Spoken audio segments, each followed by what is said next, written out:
and welcome to another part of my TLMC review. This is actually going to be probably going to be the second last part. In a previous video, I had done a how does the TLMC work, as well as the full review and how to actually vote in the TLMC. So, alright. So what we're going to this time is that the winners are out. There's also some controversial details that I will be going through. If you read stolen vote in the title, it's not clickbait. I do think there was a stolen vote. But let's go into that a bit later and let's go to winners. So who won? Who won? Who won? So first place we have $800. Second place I had 500, 250 and 150. What I'm going to be doing is I'm going to be going through the maps themselves, and then I will be bringing up my sheet, which is hidden out here, and I'll be giving my comments on each of the maps that won. Finally, after that, I will be going on to what happened, what was the final ranking of the maps I chose. And then I'll be going on to what I think is a stolen vote that happened in the end. Oh yes, as a final point, all map makers got $200 per map. Again, if you like this content, if you make it to the end and you're back here, you like, subscribe if you want. I don't know how much more videos I'm honest. What is that link? Nam nam nam nam nam nam nam. By the way, I also do these live on stream, so you can follow me on Twitch. And the Hyper What says more shekels? No. More minerals. More minerals. The first place makes it 200 plus 1,000. If you win 2 spots, you do get more, right? So technically, if one person got all 16 places, then that one person would get like the maximum amount. Nuts. Alright. So for 5th place, we have cryolysis. Alright, so let's see where cryolysis was on my text. And go to my text. Let's see where cryolysis was. Cryo. Down from here. Okay, so cryolysis was at 13. For me, the reason it came at a relatively low base was that I will admit that I got very biased in my personal ranking for this, because the moment friend of mine then Wadi said Waterfall, this really reminded me of Waterfall. Easy ledges here, easy to defend, easy that. Like compared to some of the other maps where you had multiple branching entrances, this felt, honestly, in comparison to some of the other maps, not as interesting. There was also also, even the games I watched in the TLMC and the games I saw, they were not particularly interesting or exciting. So I just happened to rank it a bit. So that was my take on it. Really like Waterfall. Next map, Royal Blood by Milo on Fire. By the way, for anyone watching, this person is now going by the name May on Fire. You can find her on Twitter. Sorry if I said anything wrong in that statement, but the name has been changed. This name apparently was submitted misleads consistency. Okay, where did Royal Blood go? Spoiler, it's okay, so it's a bit better. Royal Blood for me was tied with Lazarus Waste. So what did I say about it? I thought it was a bit great, it was a bit standard. Other thing I had, okay. Something I really want to point out, May, about this map that I do think it needs to be slightly. There's something very interesting, was that the wall, like the overlord spot here, could see one gas. Depending on, oh yeah, the goal base was completely and utterly underused, by the way. Of the 4 games we played on this map, 4 or 5 games we played, one person tried to take the goal base and immediately died to a push. Now the Zerg player was the worst player, so the goal base just didn't come into play at all, which is kind of sad, because like the way I think of a goal, I need to talk about another goal base in my. I feel a goal base should be used somewhat, but not too badly, and it wasn't even used somewhat in any of my testing. The other very interesting thing about the Overlord pillar is a short rush distance. Yeah, it's a relatively short rush distance. I also like the way rocks could be destroyed. Goal bases are instant vetoes, yep. Possibly, but Blackburn still got it. One very interesting thing about the ramp here was that Protoss needs to have the gap here. If not, the Overlord can see exactly what's coming out of the gateway. Otherwise, was pretty standard map. I personally thought that some of the other maps were more interesting. That's why my vote was higher. For those who want to know how I voted, I will be going into that. To talk about it very briefly here, I voted what I would want to see in the map pool, and I play give or take all three races. Maps that I felt favored one or another race, I immediately down because it's going to be an issue. It's what do I like to play on? What would I like to watch in tournaments? Because we have had map pools in the past where certain maps are just vetoed and you only see it in the grand finals of a tournament, and you normally don't see it because it doesn't go all the way best of 7. There were tournaments that like 3 or 4 maps you see every single group stage. Every single group. Okay, great. So what else we got? Okay, we got Lazarus Waste by Hyper 1. Sorry, Hyper 1, but Lazarus Waste, I also didn't put it very high up. Okay, let's start with the good things about this map. I really liked a lot of the positioning and the defensive postures you can take. Terran siege positions as well as army positioning. Teams can be hit on a... Oh, we have another one. I know the winners. This one is going to be a giant goal-based problem. I literally mean problem. Let's come back to Lazarus first, which is that I felt that we got good macro games. The two issues I have about this map: number one, it's very easy for mech. We had one person go back and abuse the living daylight because 1, 2, 4 bases, tank here, can't break it. Can't break it at all. It was very, very good for mech. The other reason I put this pretty far down, honestly, was because this map, in its covered form, it is very, very blink unfriendly. And I really disagree with that because I cannot imagine when the Protoss realize you can't do blink attacks against Terran, they're gonna veto this MVP. They're gonna veto the living daylights out of it because you're just taking away a tool out of their arsenal for no reason. If this map was wider, you could still do blink attacks. Yeah, that would be fine. Maybe extend the land here a little. But if a Protoss can't do it and it only handicaps one race, then it's bad against Protoss. It's strong with mech, which means if Reapers can't get in, a Reaper can get in as well. Me and my friend tested it. Only 4 Stalkers can blink in at a go. If not, you have to do shift blink. Stalkers also cannot get out this way. Yeah, so I did not like this. I did not like this at all. If not, it would be a fine map to me. Pylon War for Reaper Spot. We didn't really test it out, unfortunately, so we don't know that, but probably. Okay. Altitude by character. Oh dear, a lot of the winners maps were ones I did not rate very highly. Altitude. Where did I put this? I put it almost dead bottom because altitude with its goal bases are immensely Zerg favored. There is a replay somewhere in here. They'll use target. Yeah, I mean for all the maps, of course you could use other things, but why would Protoss ever play against again if coming back to Lazarus Waste, if Protoss is not gonna go for a certain build, you don't have to scout as hard. I don't like that. I like it when you have a matchup, Protoss or one race has all the options available. They can pick and you have to respond. You have to play the game properly. I hate the idea that some options are taken away just because of the map. That is why it got ranked so much lower. And other map, this is... Okay, I'm sorry, Character, if you're watching it. I reviewed your map. The problem was that one Zerg player that we had, a very... Did anyone take... Yes, they fucking did. Here's the thing. It was a PVT on LG. I know Wardy's tournament, I didn't see anyone take the goal. You can see I'm very passionate about this because once it is discovered, the Zergs are gonna go wild on this. And this is what I'm trying to think about the maps. How long are they gonna be in the map pool? Some maps were thought, oh yeah, this is fine, and then you realize it's broken, and suddenly the lings are coming.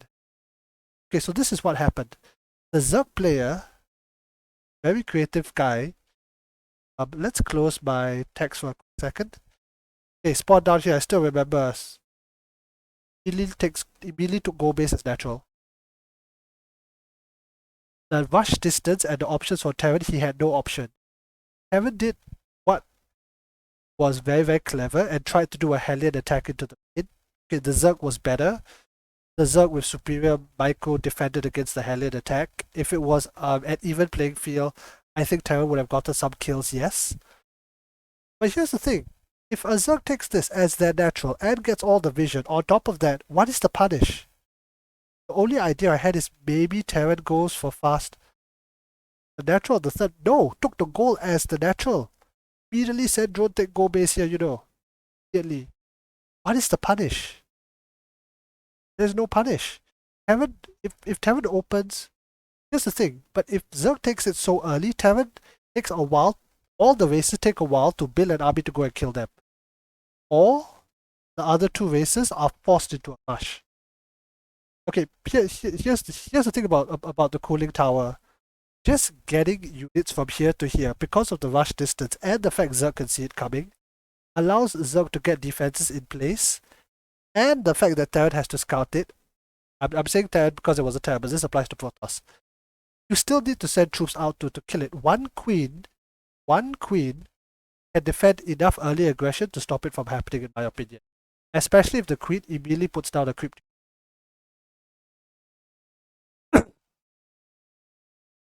And as a final point, was a proxy hatch next to the Zeldaga? Yes, as the natural. The Zerg then proceeded to take every single other base on the map because they had a giant income advantage. A gigantic income advantage. Now, to be fair, the Zerg player was a freaking Masters. It was a Masters, I think 1 or 2 against a Diamond because that's the best we had at that point in time. But this is a gigantic problem. The vision plus the goal base and the lack of punish for Zerg is too.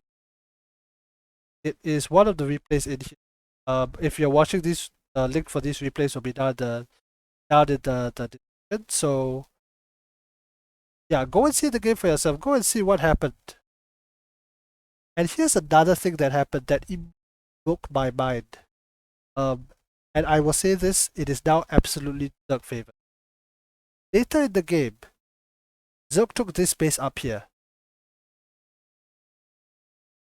Terran sent a 2 medevac hit force, killed the hatchery. This is what happened. After the hatchery was killed, Terran leaves. The lava from the dead hatchery provides vision. The Zerg had free vision of this base for an additional. And here's what the Zerg did, by the way. The moment the Terran left, because the Zerg had vision, the Zerg sent another drone and immediately took the base. Terran had no vision that another base was coming up here. So consider this. Even if you kill the rocks, even if you kill that base, if you kill the base without killing the rocks, Zerg has immediate advantage because the lava provides vision. No. Terran never took any of these bases. Zerg, no one will break the rocks on purpose unless you're attacking. What originally happened is Zerg took this watchtower, proxied ahead. Yes, when I played on this map, I immediately proxied. You ask character 1, I proxied a planetary fortress there as a Terran in my game against Protoss. The way I expanded as Terran was here, and then here. No one will destroy the rocks. Once they realize it, no one will destroy the rocks on their own. Take a proxy hatch here, your workers give you additional vision. Let me tell you something else. The vision you get without the watchtower is up until this line of sight blocker. With the watchtower, it's this entire area here, including all the snow. I thought it was fine. I was worried about Zerg. Once I saw what Zerg could really do, I'm like, no, I can't back this. I play Zerg, I cannot back this. Zerg, because of what if the opponent kills the tower? So yes, that eventually happens. What happened in that game, by the way, is that opponent eventually killed the tower, destroyed the base, it killed the cooling tower, it destroyed the Zeldaga tower and the hatch. Zerg just took a hatch. Zerg didn't even clear the rocks. Zerg just took another hatch down here and just continued mining. Zerg can expand so easily. Actually, come to think of it, what's stopping you from putting your planetary fortress here, outside of the rocks, and just mining? This is a very, very strong position for Terran to launch attacks again. Very, very strong. I think I think the gold base plus the Zernaga is too strong even with the watchtower, and Zerg is gonna abuse out of it. Oh, watch the replay. See what happened. My Twitch is still up. You should be able to go to my Twitch and see the VOD. It happened on day 3 or 4. Did I even mention the map description? It's mentioned in the map description. Yes. It is a good idea. Okay, here's the thing.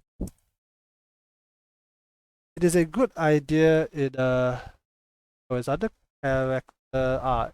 Yeah, it's a good idea in theory. Even has some good ideas in practice, but once you factor yeah, to buy with the watchtower taxed but inefficiently, yes, it is still better. The amount of money you get from a goal base that is unpunishable is too high. And here's the thing, if Terran sends out like a 10 Marine squad, and Zerg will see it coming, Zerg could make enough links to just defend. What if Zerg goes roaches? Yeah, take this goal base, go fast roaches, defend this. Then the Banshee put a spore. I can't back this. I just can't. I just cannot back this. Yeah, so once you get creative people, if this gets into the map pool, I predict we're gonna have a lot of problems.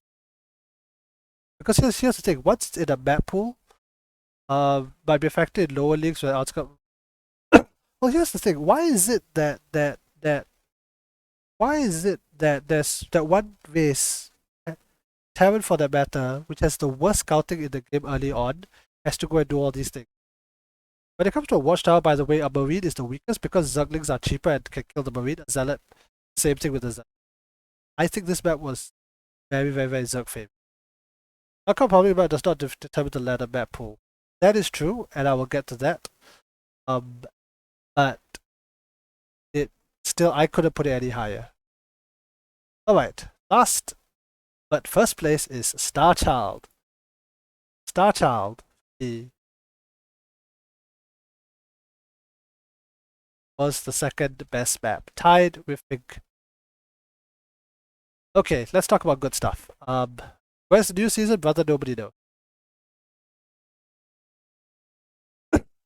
The thing about Starchild to me, it got very, very high ranking. Number one, I love the aesthetic. I really like. It felt okay. It felt like I could play as all of the races. All of the games we saw, it was standard enough that I felt safe to vote it highly. The rich recipe gases, by the way, never really came into play. And again, with fast gases, it doesn't really favor races like a gold base. One thing I did like is that the collapsible rocks here did give you a lot of options, because if you destroy these rocks, distance from this base to this base is suddenly a lot less. Rocks can also be destroyed in order to make way and fight better. So yeah, I thought that it felt like a very solid map that I wouldn't mind being map pool. Let's see, this was a standard map. This is standard of standard. Like, yes, you do want maps a bit wacky like Lazarus, Altitude, and Taikika. At the same time, in the standard category, I could not ask for more. I love the fact that the 3 different levels, all have different colors. The white contrasting against the black being very, very, very important. Main base is pretty obvious. Alright, so those were the winners. Who was Hyper 1, Milo, on fire, Hyper 1 again, Character R, and Maras. Congratulations to all the. This map has more rocks than Lazarus Waste. Lazarus Waste has 2 rocks. There's 2 watchtowers and 2 gold bases. That is the real problem. Alright, so they won. Alright, so full results are here. So what we're gonna do now is that we're gonna take a look at what happened to my top 5 picks and where did they end up. Alright, my second top pick was Pink Moon, which not doing too good. Pink Moon came in at 11. Yeah, I thought that was a shame. Hey, May, welcome back. I thought Pink Moon was a really fun map because you could easily get up to 4 bases. You had a lot of variation into where you wanted to go. I like I personally believe in Legacy of the Void philosophy of you want to expand towards each other to create more conflict. This map did that perfectly. I like the use of the slow zone as a strategic decision, whether you want to go through the shorter distance but slower center, or whether you wanted to maneuver around the sides. Um, One of the most memorable moments of the of my testing was that I had a bunch of Marines going through. I saw a huge group of Hydralisk, and I made the decision to retreat. If it wasn't for the slow zone, I would have stepped and killed them on the spot. But because of the slow zone, I knew that if there were, links behind the Hydras, I would have been screwed. And those moments that really made me say, let me back off. Let me not take this fight. Let me go around the sides. I don't want to risk it. I really like that maps. Unfortunately, it got position 11. Star Child got second. Dragon Scales got third in my vote. Let's see how it did. Got 14. Oh dear, oh dear. Poor Dragon Scales. I liked Dragon Scales because I liked the idea of having the forward position. Big Moon felt a bit too standard, but I liked it. Yeah. I understand.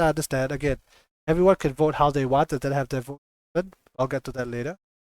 I liked Dragon Scales because of it had a lot of interesting decisions. Do you take the line or do you take the triangle? Do you take the front? Not like a rush map a little bit, but I felt that there was enough defensive positions, especially with the low ground here, that it wasn't too much of a rush. Things like slide blockers, the fact that you have collapsible rocks that you could destroy that doesn't create an issue like a certain other map. That's why I put it as my third. Let's go to the next one. The next on my list was Grav Sun. And oh, we got 30. That's unfortunate. Yeah, so I liked this map because oops, fun. I liked this map because it had very it felt very macro. It had a lot of decisions on where you take the bases. We had that's my number two. Yeah, man, look, the game you played, Sanguinize, was the best game of them all. It was the most exciting, it was different, it pushed both players to the limit. I voted higher. JT didn't get it. I don't think it's too Zerg favorite at all because of the number of like attack paths. And yeah, let's have one macro map in category right by me. Right. And the last one was Arm Assist. Oh yes. Arm Assist. On 10. I took 8 bases of the map. Probably 4 fingers. Yeah, it does feel big. Let's talk about Arm Assist. Yeah, I really like this map as well because it had a lot of decisions regarding the bases, and I really liked the aesthetic of the map. I do like a map that looks good to and feels great to play. Makes sense. It did. Yeah, I understand for Gavasan. It did do super well. I just liked it. I did have my opinions too. Right, so coming back here. Yeah, I really like the feel of it. I like these pylons. I like the feel, the way that I had a bit of an issue with the way armies move here, but that's fine by me. So I'm with Babby. So unfortunately, it looks like my map picks did well. Let me go on to my 6th and 7th map pick because again, 7 maps for a future ladder. You're probably gonna get all new maps, but that's not determined. Where did Taika do? Taika did 7, so not too bad. Almost the same as me. The issue I had with Taika and map makers, please go and tell map. 2-person, right? Yeah, the gun. Arm assist is pretty complicated. Yeah, it takes a bit of getting used to arm assist. Okay, so the issue for this map, I really like it. The issue that I got into a big dispute with my testing team. What happens? Okay, so the really good thing, okay, fair enough. I felt that the bridges on Armistice were okay. One thing so let's talk about Takia here. I really like the idea of you having a very safe third. The fourth, whichever one you take, is super close to the enemy. I like this trade-off. I really do. Easy third, hard fourth. And it's safe in a way that is a little bit like Stargazers, but not as safe as you get with not Waterfall. What's the other map with the in-base expand nowadays? Okay, it's slipping my mind right now. Stargazers, what? I can't. Yeah, it's not like it has a back base expand. The reason that this map got pushed, I had this map at 5. I originally remember, or even 4. The reason I pushed it, cause the last round of testing. Right, but nobody's really gonna do this early game. What do you think about walks into the pocket base? This was the one that created the big problem. What happens when Protoss blocks the natural against Zerg? Zerg immediately has to take a very dangerous outer base. Zerg cannot mine out these minerals from the main. It's just not worth it. Zerg needs to take that next base at about the 2-minute mark latest, and a third at 3. Normally on every other map, you do a hatch block. You do the hatch block, you take another base. Fine. Not this map. By the way, Twitch chat, Killer Smile, I think these should be removed. So that Zerg can still take a third base here. And it would be fine. If not, this Zerg is massively Zerg. That's the thing, like imagine a Zerg player. You have to mine from the main all the way down here to unlock a potential third. Yes, I think it should be removed. If not, Protoss is gonna hatch block Zerg every single game. This should be removed. Zerg is gonna lose a lot of games because here's the thing. What happens when Protoss blocks this base? Zerg takes this base as their natural. Protoss immediately launches a 2-base all-in, takes out this base, which is gonna be hard to defend, and then starts pushing their way in. What happens when the Protoss dumps a damn pylon here? And because of the rush distances, it is not possible for Zerg to stop it from happening. Right. It was that final test that pushed me over the edge and made me vote down. Alright, let's go to the last one, which is Babylon. Yeah, I thought this was it was nice, standard, good map. Similar to... How did it do? 9th place, okay. Not too far away from my 7th. Yeah, nice, standard, good map. Not too much else to say, to be honest. We had some good games on it. We tried it with mech, it wasn't broken. All in all, good map. Like the colors, like the water or desert aesthetic. Okay, I need to wrap this up. So, before I go into the voting adjustments and the stolen vote, let's read some of the comments. Obo and Electron. Ooh, I thought they would be rushed near the top. Me too. Not surprised by Star Child and Altitude. Disagree with Altitude, agree with Star Child. Congrats on the top 5. Congrats on the top 5 too. That's all. Surprised Dragon Scales didn't too well. Star Child earned that first place. I agree. Altitude looks incredible. Yeah, it looks incredible. Go try playing. Hey, character R. I voted for Grabs and Electro. I'm surprised there's so low. Me too. Dragon Skills would do better. Me too. Similar to Triton. Interesting. No expectation. This is the first. Well done, character R. I frankly disagree with your placing, but well done still. I'm not getting paid to do this. How many people are voting and pass? Yep, that would be cool. Hey, May. I'm glad you made career finish. Well done. I voted. My votes are at the end of the list. Yeah, me too. 40. So I should point out. I should have said this earlier. I should point out that I should point out that the top 5 doesn't mean that they're going to the map pool. Is it that ESL has the right to choose? And hopefully they we'll see what they do. How much more? Not that much more. Bio123, I think this is Bio Micah, by the way. One of the players who played in the Wadi tournament says congrats. Congrats for all the winners. Lazarus Waste looks interesting, but forward to seeing action. They look interesting. They created a lot of games I can't back. Sorry. Look the same, pretty nice and standard. Okay. Uh-huh. Alright, no worries, May. Thanks for coming. We're of them as toggle ladder maps. Okay. Lazarus Waste is really nice. Is this endless scroll? No. No difference in gameplay. No, brother, you did not play on those maps. I vehemently disagree. I did.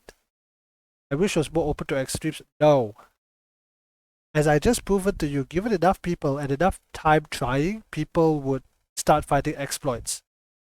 It's better to have, I'll say this, it's better to have boring maps that people are okay to play on than maps that are broken. I disagree. I also like Lazarus, like bases, but the date had passed, what is this?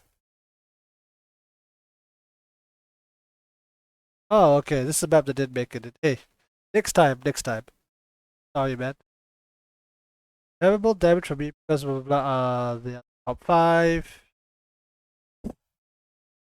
Yeah. But apparently voters thought that superpower supremacy should end.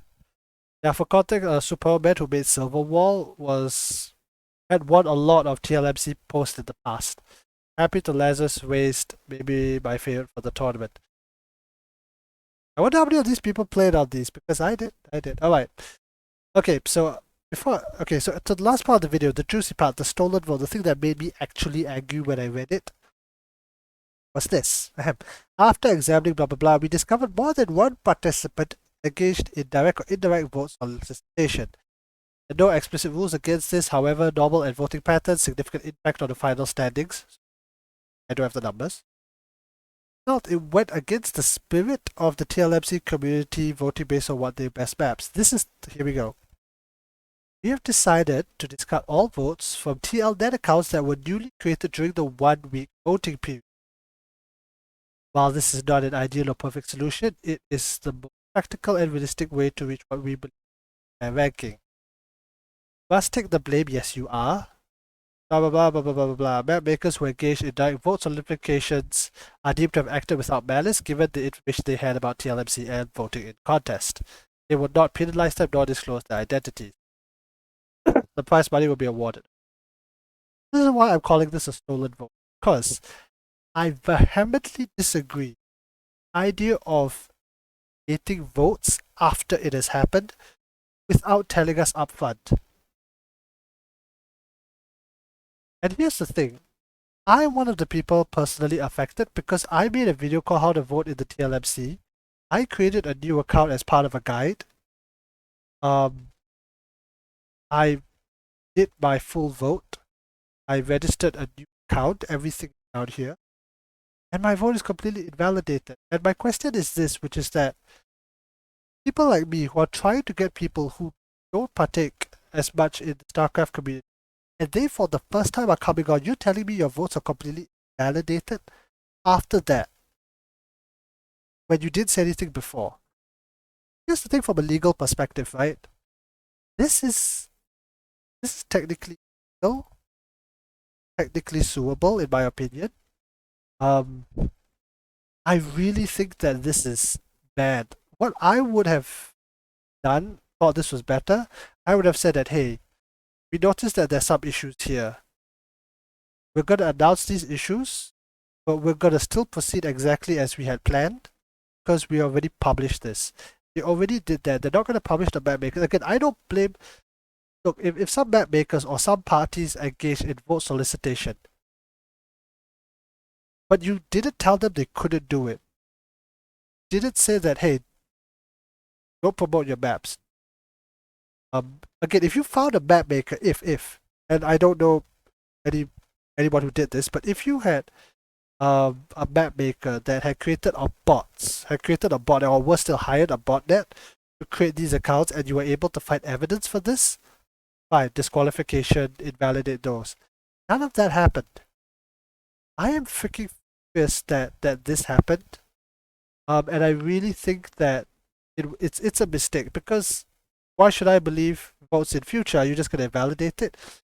In fact, what you should do is say for the next tournament, hey, your account must be made at least a week before the voting, because the TLMC itself um was announced a whole month ago. So if people want to get interested, and I want to make like how do you get involved video here? How do you get involved video? I can do that before the maps are announced.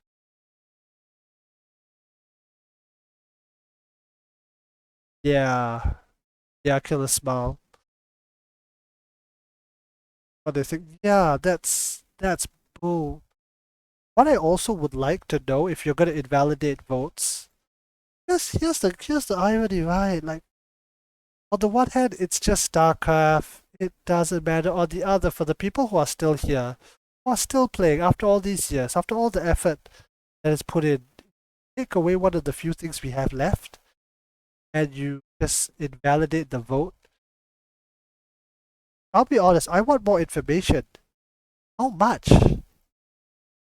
How much? And it's not like they're gonna go on the Pylon show in a few weeks and explain their actions like they did in the past. People voted didn't have anything to do with StarCraft. I mean, what is the alternative? The moment you have any voting in TL, and this is the same thing that happened with the Team Liquid with Nation Wars. This is the same issue we had with Nation Wars. I remember two players in particular. I'm gonna say their names. Kalizer and Elazer.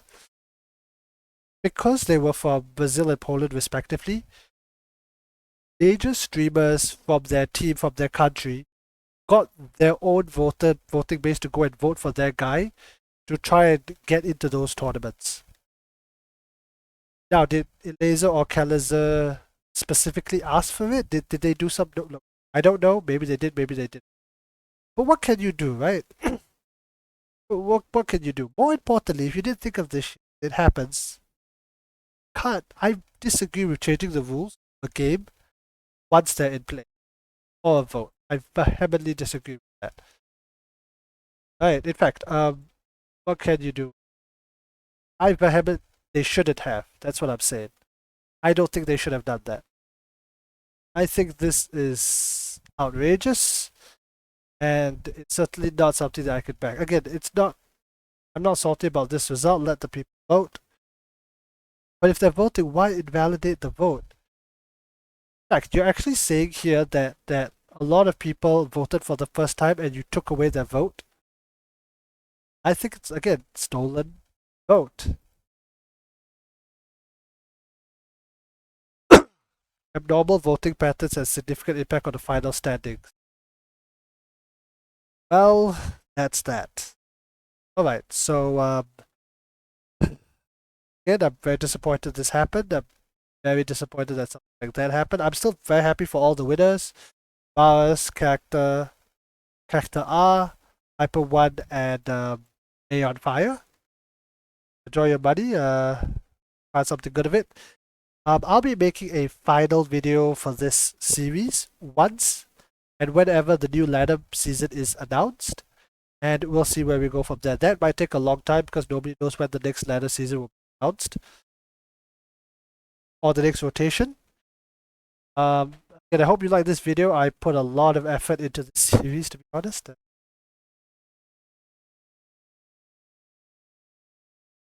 A lot of votes into this. Like, subscribe, not for me. What exactly? Nam nam nam nam nam nam nam.